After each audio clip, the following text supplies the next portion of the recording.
Welcome back to the channel. My name is Thomas Fletcher and I'm the host of the LCSW Network. If you're new to the channel, please do me a favor by smashing that like button, by subscribing to the channel, and by sharing this video with your social work colleagues and friends. The purpose of this channel is to create a community of hope and support, where social workers can come for relevant news, information, and inspiration. Welcome back to Self-Care Saturday. Welcome back to Season 6, Episode 4 of our Self-Care Saturday series. So in today's show, we will be focusing on preventing burnout, compassion fatigue, and secondary traumatic stress using the Professional Quality of Life Scale, ProQOL, as a guide. So the ProQOL measures 3 critical areas: compassion and satisfaction, burnout, and secondary traumatic stress. Our goal is to reflect on these areas, identify where we might need support, and discuss self-care strategies to promote well-being. So before we dive in, let's take a moment to center ourselves. Sit comfortably, close your eyes if you like, and take 3 slow, deep breaths. Inhale deeply through your nose, and exhale slowly through your mouth.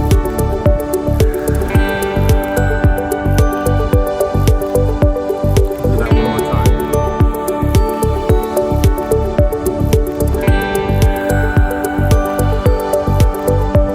All right. Now think about your work or caregiving role. How does it feel to support others? Is it energizing, draining, or somewhere in between? Hold on to these thoughts as we move forward. All right, so now we're going to do an overview of the ProQOL scale. The ProQOL, or the Professional Quality of Life Scale, is the most commonly used measure of the positive and negative effects of working with people who have experienced extremely stressful events. The measure was originally called the compassion fatigue self-test, developed by Dr. Charles Figley in the late 80s. The ProQOL 5th edition was developed in 2009 by Dr. Beth Hudnall-Stam. The ProQOL is a free assessment tool that any mental health professional can use to monitor and track their experiences with compassion satisfaction, compassion fatigue, burnout, and secondary traumatic stress. The ProQOL has 30 questions that measure the 3 aspects of professional quality of life. The first aspect is compassion satisfaction, and this is a measure of the positive aspect of helping others, such as feeling fulfilled or finding meaning and purpose in work. The second aspect that the ProQOL measures is burnout.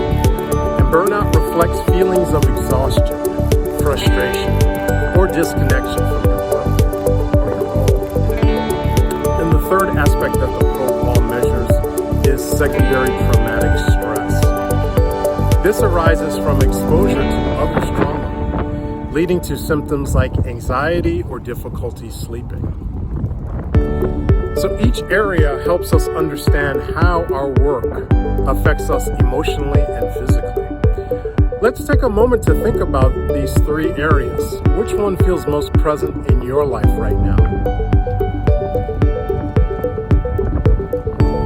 All right, so let's do a guided reflection using the ProQOL. So I will guide you through a brief reflection based on the ProQOL. Please think about your experiences as I ask these questions. So for compassion satisfaction, do you feel a sense of accomplishment in your role? And can you recognize the positive impact you have on others? Please reflect on these 2 questions.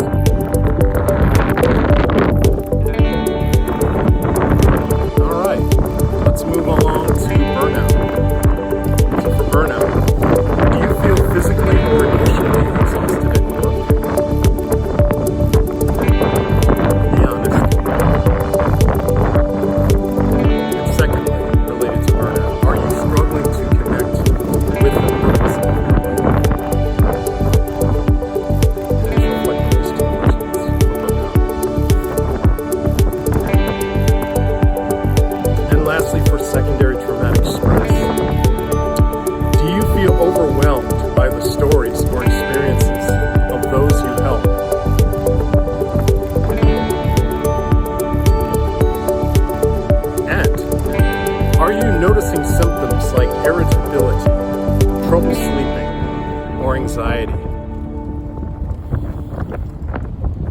So take a moment to identify which area resonates most with your current state. Awareness is the first step towards change.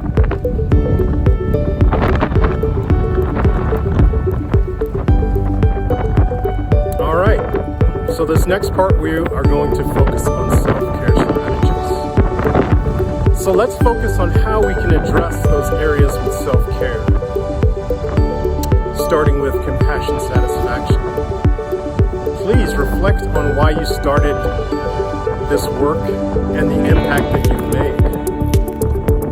Again, whether you're a social worker, psychologist, psychiatrist, MFT, psychiatric nurse, and other professions, please reflect on why you started this work and the impact that you've made. The second thing that we can do to focus on the area of self-care for compassion satisfaction is to keep a journal of successes, no matter how small, to remind ourselves of our contributions.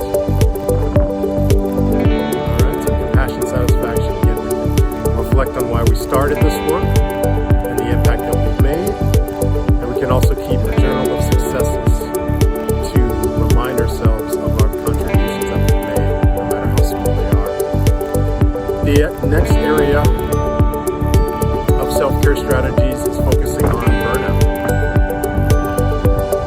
First, we can schedule regular breaks and set boundaries to avoid overworking. And we've talked about this. We talked about this last week in time management. Right? Second self-care strategy that we can do to address burnout is engage in activities outside of work that bring you joy or relaxation. That's why I come out here, guys. This is my happy place. This is my happy place. Wish I could come out here more often, but when I do come out here, it brings me a lot of joy and a lot of relaxation. So again, engage in activities outside of work that bring you joy or relaxation. And the third area, secondary traumatic stress. We can practice mindfulness or grounding exercises to stay present. I'm enjoying the breeze in my face right now. It's a windy day. I'm mindful that it's windy. The sun is shining in my face. It feels good. It's a warm day in January 2025.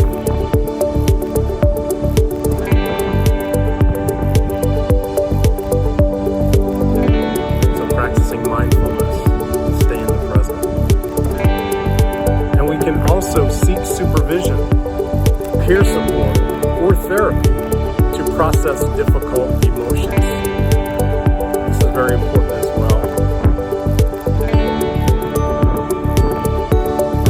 Many of us are working with clients that have experienced traumas throughout their life, throughout their lifespan, starting in childhood, adolescence, adulthood, and in some cases through older adulthood and elderly, right?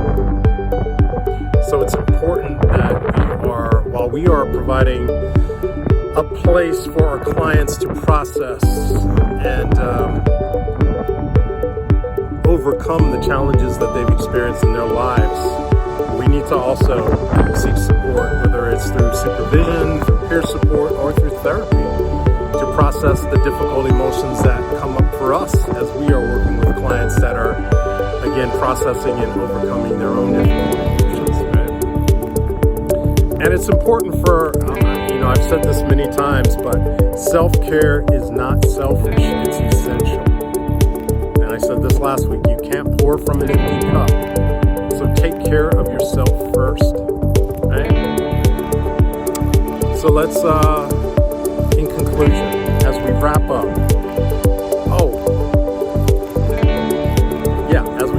remember that the ProQOL is a tool for self-awareness.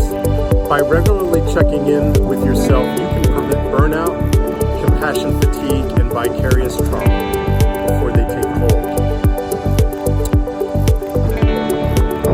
say a few more things about the ProQOL. It is, again, I said it earlier, but it is a free assessment tool. It is now owned by the Center for Survivors of Torture. You know, that's a mouthful, but I will leave a link to their site where, again, anyone can access the ProQOL and use the ProQOL, again, to monitor and track our own experiences of compassion satisfaction, compassion fatigue, burnout, secondary traumatic stress. Okay? So please utilize this. This is a tool for all of us to utilize. So, as we're winding down, let's take one more deep breath. Take one more deep breath with me.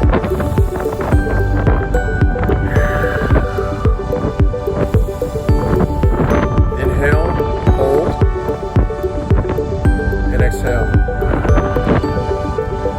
Thank you for dedicating this time to your well-being. Let's continue to prioritize self-care, not just today, but every day. Have a wonderful self-care Saturday. And again, I want to thank you all for the work that you're doing every day. For your clients, for your agency, for your profession. Please continue to support each other.